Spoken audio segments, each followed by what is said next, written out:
5 राज्यों में विधानसभा चुनाव को देखते हुए राजनीतिक दल और नेता एक दूसरे पर लगातार तीखे हमले कर रहे हैं, लेकिन ज्यादातर आम जनता अभी भी खामोश है। लेकिन राजनीतिक पंडितों की माने तो एक दूसरे को सही गलत ठहराते हुए अभी से वो फैसला सुनाने में लगे हुए हैं। इन्हीं तमाम मुद्दों पर बातचीत करने के लिए आज हमारे साथ मौजूद हैं भारतीय जनता पार्टी के राज्यसभा सांसद डॉक्टर अशोक वाजपेयी। जनतंत्र टीवी में आपका स्वागत है। धन्यवाद। प्रधानमंत्री ने संसद में धन्यवाद प्रस्ताव पेश किया। इस दौरान प्रधानमंत्री ने कांग्रेस पार्टी पर कई हमले भी बोले। पलटवार करते हुए राहुल गांधी ने कहा कि प्रधानमंत्री कांग्रेस पार्टी से डरे हुए हैं क्योंकि कांग्रेस और राहुल गांधी सच बोलते हैं। यही नहीं, राहुल गांधी ने यह भी कहा कि प्रधानमंत्री अपने उद्योगपति मित्रों के लिए मार्केटिंग का धंधा करते हैं। जिस तरीके से राहुल गांधी ने प्रधानमंत्री पर तंज कसा, आपको क्या लगता है कि वाकई प्रधानमंत्री कांग्रेस से डरे हुए हैं? देखिए, प्रधानमंत्री जी ने जो धन्यवाद प्रस्ताव के जवाब में और राष्ट्रपति को देते समय उन्होंने जो बातें कही, अक्षरशः सत्य कही। और सच कहने के बाद ये बौखलाहट क्यों राहुल गांधी जी को? राहुल गांधी जी हमेशा इस तरीके की बचपना की हरकतें करते रहे हैं। कभी उनका गंभीर व्यक्तित्व उभर करके नहीं आया। यही दुर्भाग्य है कि आज देश की जनता ने इनको पूरी तरह से नकार दिया। कांग्रेस से डरने का सवाल, अब कांग्रेस की हैसियत क्या रह गई जो कोई कांग्रेस से डरेगा? कोई राज्य, सारे राज्य कांग्रेस के हाथ से एक एक करके सब छिटकते चले गए। और यही राहुल गांधी के चलते कांग्रेस पार्टी आज जिस स्थिति में पहुंच गई है, मैं समझता हूं इससे भी अगर सबक नहीं लेंगे राहुल गांधी तो भविष्य में उनका भविष्य ही मालिक है। लगातार मोदी जी की लोकप्रियता का ग्राफ निरंतर बढ़ा है और उसके चलते देश में जो उनकी स्वीकार्यता बढ़ी कि 14 से ज़्यादा 19 में बड़ा बहुमत लेकर के दोबारा पूर्ण बहुमत की सरकार भारतीय जनता पार्टी की मोदी जी के नेतृत्व में बनी। तो आगे भी उनको दिखाई पड़ता है, कांग्रेस का कोई भविष्य नहीं दिखाई देता। तो उनके ये बयानात जो है खिसियाहट में है और कांग्रेस से डरने का कोई सवाल ही नहीं उठता है। प्रधानमंत्री ने कोरोना बढ़ाने के लिए, कोरोना संक्रमण जिस तरीके से फैला है उसके लिए कांग्रेस पार्टी और आम आदमी पार्टी को जिम्मेदार ठहराया है। इस मसले पर सभी राजनीतिक दलों ने पल्ला झाड़ लिया। आपको क्या लगता है कि आखिरकार जो पहली लहर के दौरान संक्रमण बहुत ज्यादा बढ़ा था, जिस तरीके से प्रधानमंत्री ने कहा है, आखिरकार कोरोना संक्रमण फैलाने में जिम्मेदार है कौन? देखिए, जिम्मेदार ये राजनीतिक दल जिन्होंने अनर्गल बयान देकर जनता के मन में भ्रांति पैदा करने का काम किया। जिस समय मोदी जी ने लॉकडाउन की घोषणा की तो उस लॉकडाउन की आलोचना हुई। जब उन्होंने जनता को सचेष्ट करने के लिए ताली बजाओ की बात कही, मोमबत्ती जलाने की, उनका उपहास उड़ाने का काम ये राजनीतिक दल, चाहे आम आदमी पार्टी रही हो, चाहे कांग्रेस पार्टी या दूसरे पक्ष के नेता, जब जब उन्होंने माननीय मोदी जी ने देश की जनता को कोरोना के प्रति जागृत करने का प्रयास किया, तब तक इन्होंने लोगों ने मजाक उड़ाने का काम किया और जनता के मन में ये संदेश दिया कि कोरोना से कोई डरने की आवश्यकता नहीं। अगर उस समय जब मोदी जी ने जैसे ही कोरोना की पहली लहर आई थी, लॉकडाउन लगाकर पूरे देश के अंदर एक वातावरण बना था, अगर ये विपक्ष भी उस समय कोरोना के साथ, सरकार के साथ खड़ा होकर के कोरोना महामारी से निपटने के लिए साथ देता तो शायद हम इतनी कैजुअलिटीज भी नहीं होती। लेकिन मोदी जी के सार्थक प्रयासों से, सरकार की सजगता से और हमारे फ्रंट लाइन जो हमारे वॉरियर्स हैं उनकी मेहनत का नतीजा था कि हमने पहली भी कोरोना की लहर, दूसरी भी कोरोना लहर और तीसरी पर भी विजय पाने का काम किया। और साथ ही वैक्सीनेशन का उत्पादन, इतने बड़े 160 करोड़ वैक्सीन लगाई जा चुकी हैं। क्या आप संभव था कि अगर हिंदुस्तान में वैक्सीन न बनती तो दुनिया का कोई देश, हिंदुस्तान हर देश में जाकर कटोरा ले घूमता, हमको वैक्सीन चाहिए, और वैक्सीन समय पर नहीं मिलती। ये मैं तो अपने देश के वैज्ञानिकों को, देश की सरकार को बधाई देता हूँ, मोदी जी की दूरदर्शिता को बधाई देता हूँ, जिन्होंने कोरोना की इस महामारी को भाप करके तत्काल वैक्सीनेशन के निर्माण की दिशा में तेजी से कदम बढ़ाया। और आज देश इस मामले में मेड इन इंडिया वैक्सीन आज हिंदुस्तान के लोगों के साथ साथ दुनिया के तमाम देशों को सहायता पहुंचाने का काम कर रही है। कर्नाटक की बात करें तो हिजाब को लेकर बहुत ज्यादा सियासत हो रही है। हिजाब कंट्रोवर्सी पर प्रियंका गांधी ने एक ट्वीट किया कि महिलाएं, लड़कियां, बच्चियां कुछ भी पहने, भारतीय संविधान इसकी इजाजत देता है। उन्होंने ये भी कहा कि महिलाओं को प्रताड़ित करना बंद करे। सीधा निशाना भारतीय जनता पार्टी पर। देखिए, आप भी जानती हैं विद्यालय का ड्रेस कोड होता है और विद्यालय प्रबंधन या विद्यालय का प्रधानाचार्य वहाँ को वो तय करते हैं कि अपने विद्यालय का ड्रेस कोड, और वो एक तरीके से किसी भी इंस्टीट्यूशन का डिसिप्लिन होता है कि जहाँ वो ड्रेस को पहन। तो विद्यालय का भी था, इसका सरकार से क्या लेना देना है? विद्यालय का ये निर्णय था कि जो विद्यालय का ड्रेस कोड है सब बच्चे उसका पालन करें और मैं समझता हूँ एक रूपता के लिए भी और समावेशी समाज को प्रदर्शित करने के लिए भी आवश्यक है कि हम लोग एक साथ विद्यार्थियों में जिसमें भेदभाव न मालूम हो, एक साथ सब बैठते हैं, एक साथ उठते हैं, तो उनके लिए ड्रेस कोड हमेशा लाभकारी रहा है और वे विद्यालय प्रबंधन अपनी तरह से निर्धारित करता रहा। इसमें सरकार का कोई मतलब नहीं। और जो अनर्गल सरकार पर हर चीज़ को दोषारोपण करते हैं, उनको कहिए कि जरा अपना आत्मलोचन भी करें। केवल सरकार की आलोचना करने से ही उनकी लोकप्रियता नहीं बढ़ने वाली।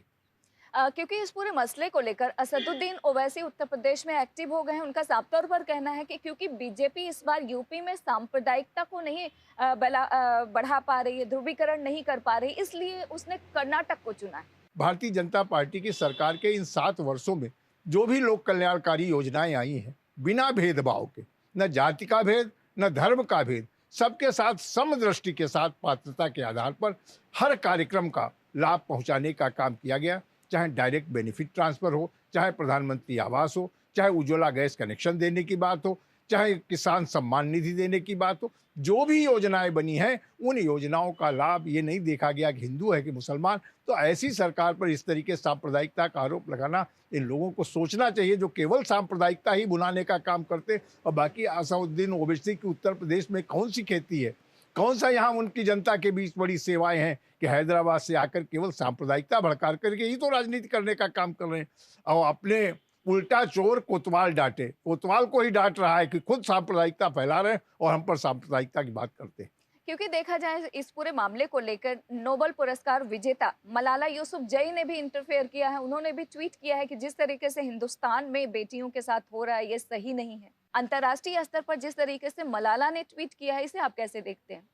क्या आपको लगता है कि भारत की छवि अंतर्राष्ट्रीय स्तर पर खराब करने की कोशिश देखिए, है? भारत की छवि को खराब करने की निरंतर ये सारे लोगों के प्रयास रहे हैं। भारतीय जनता पार्टी की जब से सरकार बनी है, कुछ ताकतें बिल्कुल अपने को खिसियाहट महसूस कर रही हैं और इसलिए इस तरह का दुष्प्रचार करने का काम कर रही हैं। मलाला जी ने तो वो दिन भी देखे हैं कि जिस तरीके से उनके ऊपर प्राणघातक हमला हुआ था, कैसे-कैसे उनकी जीवन की रक्षा हुई। उन दिनों में भी भारत उनके साथ खड़ा रहा और आज भी भारत बहनों का सम्मान सर्वोपरि है और बहनों की इज्जत, बेटियों की इज्जत के लिए भारत सरकार कुछ भी करने को तैयार रहती है और हमेशा करेगी। कि वो प्रश्न सरकार का नहीं, वो विद्यालय प्रबंधन तक सीमित है। उत्तर प्रदेश बीजेपी ने संकल्प पत्र जारी किया। अखिलेश यादव कह रहे हैं ये काल्पनिक पत्र है। साथ ही उनके साथ ममता बनर्जी ने भी अब यूपी की जनता से अपील किया है कि बीजेपी को सत्ता से बाहर रखें। मैं समझता हूँ अखिलेश समझ रहे थे कि उनकी स्थिति उत्तर प्रदेश में धीरे धीरे जैसे जैसे चुनाव की तारीखें नज़दीक आती जा रही हैं, जनता को सारा भ्रम दूर होता जा रहा है और फिर सपा अपनी पूर्व स्थिति में पहुंचने जा रही। तो उस घबराहट में उन्होंने ममता जी को भी याद कर लिया, बुला लिया कि वो भी आए और उनका सहयोग करें। ये ममता जी से कह दीजिए कि ममता जी, ये उत्तर प्रदेश है, ये वेस्ट बंगाल नहीं। तो क्या आपको लगता है कि जिस तरीके से पश्चिम बंगाल में ममता बनर्जी ने तमाम नारे दिए थे, उत्तर प्रदेश में अखिलेश यादव ने कहा कि इस बार खेला होबे, उत्तर प्रदेश में भी अब ममता बनर्जी भी उनके समर्थन में आ गई हैं, तो क्या आपको लगता है कि ममता बनर्जी के समर्थन का उत्तर प्रदेश में भारतीय जनता पार्टी को कोई असर होगा? मैं समझता हूँ कि कोई भी असर नहीं पड़ेगा, बल्कि ये निगेटिव जाएगा। जिस तरीके के सारी ताकतें इकट्ठा होकर, क्योंकि भारतीय जनता पार्टी जन कल्याण के लिए काम करती है, देश की जनता भारतीय जनता पार्टी के साथ है। इन लोगों के बहकावे में अब देश की जनता और प्रदेश की जनता आने वाली नहीं है। 10 मार्च को पता लग जाएगा कि ममता जी के आने से समाजवादी पार्टी को कितनी ताकत मिली है। ये अपने आप 10 तारीख को उत्तर प्रदेश की जनता बता देगी। इसके अलावा अगर लालू प्रसाद यादव की बात करें, आज उन्होंने ये ऐलान कर दिया है कि वो अब सक्रिय राजनीति में आएंगे। हालांकि उन्होंने कहा है कि अभी मैं चुनाव नहीं लड़ सकता क्योंकि कई मामले कोर्ट में पेंडिंग है, लेकिन मैं चुनाव लड़कर संसद जाऊंगा और प्रधानमंत्री बहुत ज्यादा बोल रहे हैं, फिर उनके सवालों का जवाब दूंगा। इसे आप कैसे देखते हैं? अब लालू जी की बातों को मैं बहुत गंभीरता से नहीं लेता हूँ।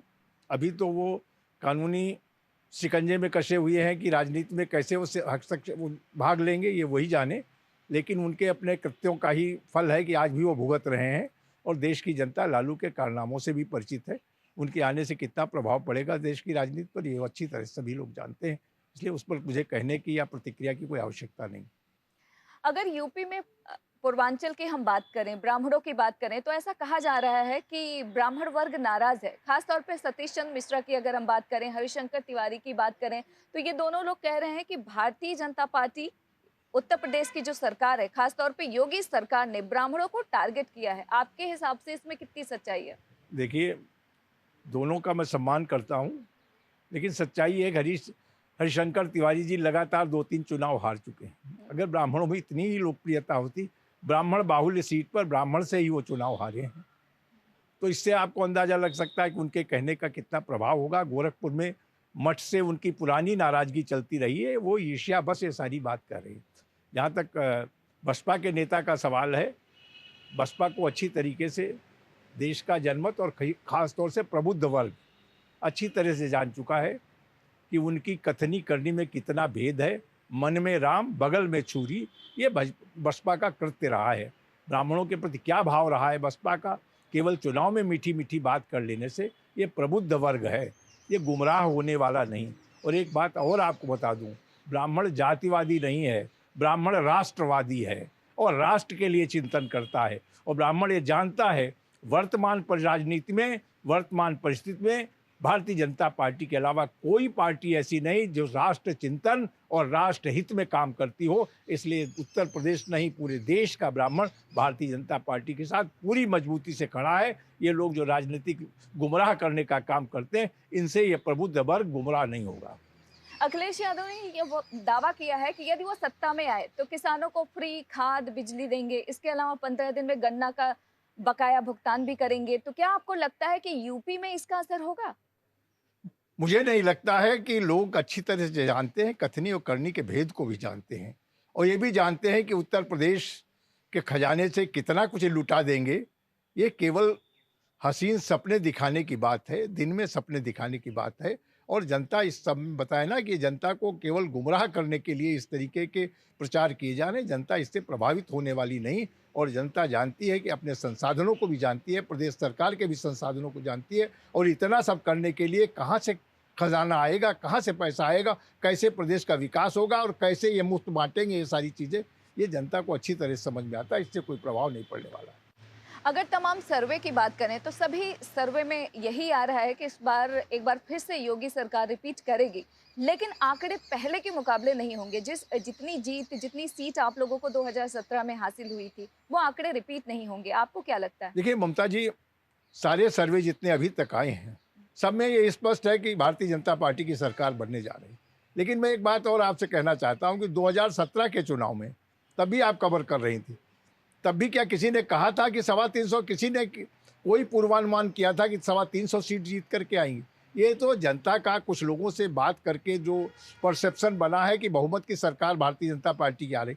लेकिन जब चुनाव वोट डालने जनता जाएगी तो नीर छीर विवेक करेगी और फिर भारतीय जनता पार्टी अखंड बहुमत के साथ दोबारा सरकार बनाएगी। और ये तमाम सारी चीज़ें तब आपको लगेगी कि हमने बहुत अंडर एस्टिमेट किया था भाजपा को, लेकिन जनता के मन में भाजपा के प्रति जो प्यार है, जो आदर है, वो कहीं इससे ज़्यादा है। देखा जाए तो ज्यादातर राज्यों में बीजेपी की ही सरकार है। तो क्या आपको लगता है कि 10 मार्च को जो नतीजे आएंगे वो पिछली बार की तरह होंगे या परिवर्तित होंगे? अब देखिए, मैं बहुत ज़्यादा अन्य राज्यों की जानकारी मुझको नहीं है, उत्तर प्रदेश को मैं देख रहा हूँ, लेकिन बाकी जहाँ से भी खबरें आ रही हैं, 4 राज्यों में भारतीय जनता पार्टी की सरकार थी, उसमें कोई भी राज्य ऐसा नहीं जो भारतीय जनता पार्टी से निकलता दिखाई पड़ रहा हो, बल्कि पंजाब में भारतीय जनता पार्टी की स्थिति 2017 के मुकाबले कहीं अच्छी होगी। यूपी की अगर बात करें, जब भी चुनाव होता है तो जिन्ना की एंट्री हो जाती है। जिस तरीके से जिन्ना की एंट्री हुई और उसके बाद योगी जी ने एक बयान दिया कि गर्मी उतार देंगे। इसको लेकर समाजवादी पार्टी कह रही है कि योगी जी गर्मी की बात करते हैं, हमारी सरकार आएगी तो हम भर्ती देंगे। इस बयान को आप कैसे देखते हैं? देखिए, जिन्ना की बात कौन लाया? जिन्ना का जिक्र किसने किया? जिन्ना का जिक्र तो उन्हीं लोगों ने किया जो जिन्ना के नाम पर सामाजिक ध्रुवीकरण कराना चाहते हैं, जिन्ना के नाम पर जो अल्पसंख्यकों का वोट ले जाना चाहते हैं, जिन्ना के प्रति हमदर्दी और सम्मान दिखा करके अल्पसंख्यकों को गुमराह करना चाहते हैं। जिन्ना की एंट्री तो उन लोगों ने कराई है, इसमें हमारा तो कोई दोष नहीं। और मैं तो कहता हूँ बड़ा दुर्भाग्यपूर्ण है जो व्यक्ति इस देश के विभाजन के लिए जिम्मेदार हो, जिसने देश भारत माता के 2 टुकड़े किए हों, आज उसका नाम लेकर के जो पार्टियां राजनीति में आना चाहती हैं और राजनीति में सत्ता लेना चाहती हैं, वो कितना दुर्भाग्यपूर्ण होगा, कितना उनका भारत के प्रति अनुराग है, कितना उनका राष्ट्र प्रेम है। इससे स्वयं स्पष्ट हो जाता है। जो जिन्ना की तुलना सरदार पटेल जैसे महान राष्ट्रभक्त से करने लगते हैं, ऐसे लोगों से क्या अपेक्षा की जा सकती है और क्या इनसे उम्मीद की जा सकती है? क्योंकि देखा जाए चुनाव में जिन्ना तो आ ही गए। राम मंदिर जिक्र हमेशा भारतीय जनता पार्टी करती है क्योंकि आपके शासनकाल में ही मंदिर बनना शुरू हुआ। बजरंग बली की भी एंट्री हो गई। क्या आपको लगता है कि यूपी का चुनाव हो और बजरंग बली, जिन्ना, राम मंदिर का जिक्र ना हो, ऐसा संभव नहीं है क्या? मैंने कहा ना, फिर आज भगवान परशुराम की मूर्तियां लगाने के लिए कौन लोग जा रहे हैं? भगवान राम परशुराम जी की मूर्ति लगाकर क्या संदेश देना चाहते हैं, उन लोगों से भी पूछिए। लेकिन जहाँ तक राम मंदिर का सवाल है, राम मंदिर कोई राजनीतिक एजेंडा नहीं है। राम मंदिर हमारा आध्यात्मिक एजेंडा रहा है और हमारा नहीं, इस देश के 130 करोड़ लोगों आस्था रही है मर्यादा पुरुषोत्तम राम से। 550 साल तक इस हमारे पूर्वजों ने भगवान राम का भव्य मंदिर बनाने के लिए संघर्ष किया है। जिस तरह से औरंगजेब के ज़माने में भगवान राम का मंदिर तोड़ा गया और उससे आज तक पीढ़ियां गुजर गईं, लेकिन हम मंदिर नहीं बना सके। ये निरंतर प्रयास का नतीजा है कि आज माननीय सर्वोच्च न्यायालय के निर्णय के बाद अयोध्या में भव्य राम मंदिर बन रहा है और हमें ये कहने में कोई संकोच नहीं कि राम मंदिर ऐसा बनेगा दुनिया में जिसकी कोई सानी नहीं होगी। जयंत चौधरी अखिलेश यादव के साथ आ गए हैं, क्या बीजेपी को फर्क पड़ेगा? देखिए, जयंत चौधरी, अखिलेश, अखिलेश कांग्रेस, अखिलेश बसपा सारे प्रयोग कर चुके हैं। मैं समझता हूँ उत्तर प्रदेश में सपा बसपा से मजबूत कोई दूसरा गठबंधन नहीं हो सकता था। उसका नतीजा क्या था? अखिलेश को 5 लोकसभा सीटें मिली जब सपा बसपा एक साथ थे और नारा लग रहा था कि सपा और बसपा के मिलने के बाद भाजपा का सफाया हो जाएगा। इससे पहले कांग्रेस और सपा मिलकर के चुनाव लड़ी 2017 में, तब 325 सीट जीत करके आई। अब ये जैन तो बेचारे एक बहुत सीमित क्षेत्र में उनका जो भी होगा तो नतीजे सामने आ जाएंगे। मैं नहीं समझता हूँ कि इस तरीके के गठबंधनों से भारतीय जनता पार्टी की ताकत पर कोई असर नहीं पड़ने वाला। प्रियंका गांधी वाड्रा की अगर बात करें तो उत्तर प्रदेश में बहुत ज्यादा सक्रिय हैं। कांग्रेस पार्टी सभी सीटों पर अकेले चुनाव लड़ रही है। साथ ही वो लगातार उत्तर प्रदेश में योगी सरकार के कानून पर सवाल खड़े करती रहती हैं। क्या वाकई यूपी में कानून खराब है क्या? ये तो सारी दुनिया कह रही है कि उत्तर प्रदेश की कानून व्यवस्था सर्वोत्तम है और लोग उम्मीद करते हैं योगी जैसा प्रशासन हमको चाहिए। दूसरे राज्यों के लोग भी, जब मैं मीडिया के माध्यम, सोशल मीडिया के माध्यम से देखता हूँ, उम्मीद करते हैं कि योगी जैसा प्रशासक हमको मिले। योगी जी के राज्य में कानून व्यवस्था खराब करने की बात तो सोची भी नहीं जा सकती। आज इस तरह से हमारी बहनें, हमारी बेटियां खुले से बाजार में जाती हैं, स्कूल जाती हैं, कोचिंग करने जाती हैं, रात को भी जाती हैं, कितनी सुरक्षित हैं, पूरा समाज कितना सुरक्षित है। और ऐसे में ये कहना कि कानून व्यवस्था खराब है, ये तो केवल पूर्वाग्रह से ग्रसित होकर के ही ये बात कही जा सकती। जहाँ तक प्रियंका जी के परिश्रम का सवाल है, हमें सहानुभूति उनके साथ है, लेकिन क्या करें, जनता कांग्रेस जनता के बीच अपनी विश्वसनीयता खो चुकी है। इतने सारे प्रयासों के बाद भी कोई प्रभाव नहीं दिखाई पड़ रहा। जितनी सर्वे की रिपोर्ट आ रही हैं वो अब कहीं वो अभी कांग्रेस पार्टी का दाही में भी नहीं पहुंच रही है। तो ये, लेकिन ये दुर्भाग्य ही तो कहा जाएगा। और ये इतनी कि जैसे कि कोई फूटे पात्र में पानी भरे और जितना मेहनत करेगा वो सब बह जाएगा, वही हाल है कि इतनी मेहनत के बाद कांग्रेस एक फूटा पात्र है, उसमें रुक ही नहीं रहा पानी, सब बह के निकल जा रहा है। सारी मेहनत का नतीजा सामने आ जाएगा 10 तारीख को। असदुद्दीन ओवैसी उत्तर प्रदेश से दिल्ली आ रहे थे, उनके काफिले पर हमला हुआ। इसके बाद केंद्र सरकार ने उनको सुरक्षा भी मुहैया कराई, उन्होंने सुरक्षा लेने से इनकार कर दिया। क्या आपको लगता है कि असदुद्दीन ओवैसी सियासत कर रहे हैं? देखिए, हमारा उनसे आग्रह है कि उनकी सुरक्षा हमारा दायित्व है, सरकार का दायित्व है, और उनको सुरक्षित रखने के लिए चुनाव में कब कहाँ जाते हैं, कि देर में जाते, रात में जाते, सरकार ने उनको Z+ श्रेणी की सुरक्षा देने का काम किया है और उनसे निवेदन किया है कि सुरक्षा ले ले, कम से कम चुनाव तक तो सुरक्षा ले लें, क्योंकि उनके समय समय पर कार्यक्रम रहते हैं। लेकिन बाकी उनकी सुरक्षा की पूरी जिम्मेदारी है, पूरी व्यवस्था है। अचानक उस दिन घटना घटी, वो दुर्भाग्यपूर्ण थी, उसके लिए सरकार स्वयं चिंतित है और ओवैसी जी को हम आश्वस्त करना चाहते हैं कि उनके लिए सरकार जो भी आवश्यक होगी, दोषियों को कठोर कार्रवाई की जाएगी उनके विरुद्ध, और जो भी सुरक्षा के लिए में गड़बड़ करने वाले होंगे उन्हें बख्शा नहीं जाएगा। एक सवाल पार्टी लाइन से हटकर है। आमतौर पर देखा जाता है कि जब लोग जीत कर आते हैं तब वो 5 साल तक जनता के बीच जाते नहीं हैं। आपको क्या लगता है कि आखिरकार नेता इतने बदल क्यों जाते हैं? ये सही बात है, ये जनता की भी शिकायत है और ये लोगों के मन में भी रहता है कि हम सेवा भाव के लिए राजनीति में आते हैं। राजनीति कोई व्यापार नहीं है, और जब जनता हमको चुन के भेजती, लाखों लोग चयन करते हैं, तब हम जाकर के विधानसभा या लोकसभा पहुंचते, तो हमारे दायित्व तो बनता है उस जनता के प्रति हम उत्तरदायी रहें, उसके सुख दुख से जुड़ें और जन सरोकार से जुड़ करके जनता के बीच रहें, काम करें। लेकिन आज की पीढ़ी ज़्यादा सुविधा पसंद हो गई है, शायद गांव में उतना जाना न पसंद करती हो, लेकिन ऐसा जो नहीं करते हैं जनता उन्हें बहुत जल्दी नकार देती है, और जो जनता से जुड़ के काम करते हैं वर्षों तक वो जनता के विश्वास बनाए रखते हैं और जनता उनके साथ खड़ी रहती है। और यही कारण है कि भारतीय जनता पार्टी में आप देखते हैं कि बार बार लोग जीत करके आ रहे हैं, क्योंकि वो जनता के साथ जुड़कर काम कर रहे हैं। यूपी बीजेपी के संकल्प पत्र को कांग्रेस कह रही है ये झूठ पत्र है, आम आदमी पार्टी कह रही है धोखा पत्र। जो Aam Aadmi party, Congress party, Samajwadi party, इन सब के जो घोषणा पत्र, सत्य पत्र हैं, उनकी सच्चाई को देख लें। और भारतीय जनता पार्टी तो कहीं जाने वाली नहीं है। भारतीय जनता पार्टी 10 मार्च के बाद भी सरकार बनाएगी। हम जो कहते हैं उसे करते हैं। उसके बाद 2024 में हम फिर दिल्ली में सरकार बनाएंगे, केंद्र में सरकार बनाएंगे।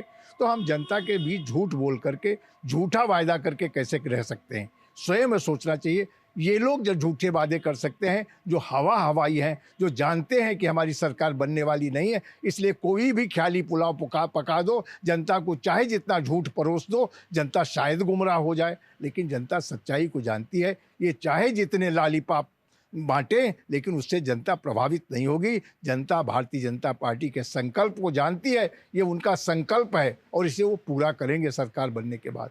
इसलिए हम कोई न झूठा वादा करते हैं, न हमारे संकल्प पत्र में कोई ऐसी बात कही गई है जो अनहोनी हो। सरकार बनने के बाद 10 मार्च के बाद ममता जी आप देखिएगा, एक एक वायदे को हम पूरा करने का काम करेगी हमारी पार्टी।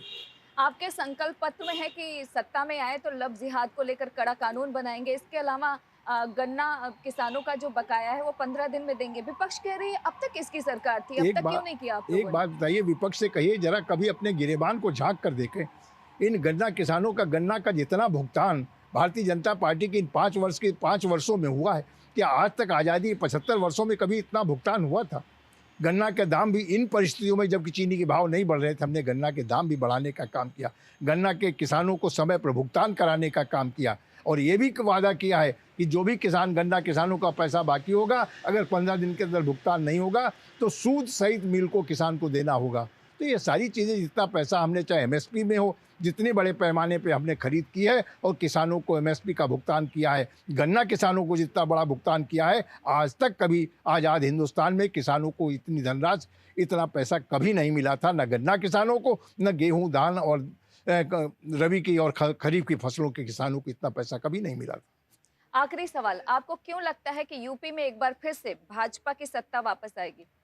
नहीं, हमको इसलिए लगता है कि भारतीय जनता पार्टी की जो विचार हैं, भारतीय जनता पार्टी के जो 5 साल की सेवाएं हैं, जो कृत्य हैं, जो लोक कल्याणकारी योजनाएं हैं, मोदी जी जैसा ऐसा विशाल नेतृत्व, उसका संरक्षण है, उनका मार्गदर्शन है, योगी जैसा कर्मठ और ईमानदार व्यक्ति उत्तर प्रदेश की सत्ता के बागडोर संभाले है, तो जनता ऐसे भरोसेमंद लोगों पर विश्वास करेगी और जिनको परख चुकी है उनको ही मौका देगी। और जिन लोगों ने अपने समय में पूरे परिवार ने केवल खजाना भरने का काम किया, लूटने का काम किया, दोबारा उस परिवार को मौका नहीं देगी कि उत्तर प्रदेश को दोनों हाथ से लूटने का काम करें। इसलिए हमें भरोसा है कि जनता फिर भारतीय जनता पार्टी की सरकार बनाने का काम करेगी।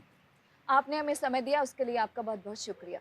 ममता जी, आपका भी बहुत आभार, आपने विस्तार से सारी चीज़ें की, धन्यवाद। तो आप सुन रहे थे भारतीय जनता पार्टी के राज्यसभा सांसद डॉक्टर अशोक वाजपेयी जी को, जिन्होंने तमाम सवालों के जवाब बड़े ही बेबाकी के साथ दिए और साथ ही उन्होंने ये भी कहा कि क्योंकि डबल इंजन की सरकार ने बहुत ही बेहतरी के साथ काम किया है, इसलिए यूपी की जनता एक बार फिर बीजेपी पर ही भरोसा जताएगी। फिलहाल आप हमें और हमारी टीम को इजाजत दीजिए और देखते रहिए जनतंत्र TV.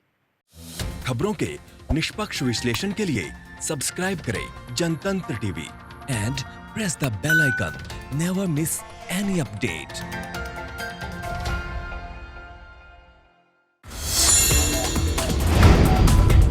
Download the Janatantra TV app, available on Google Play and App Store. Download it now.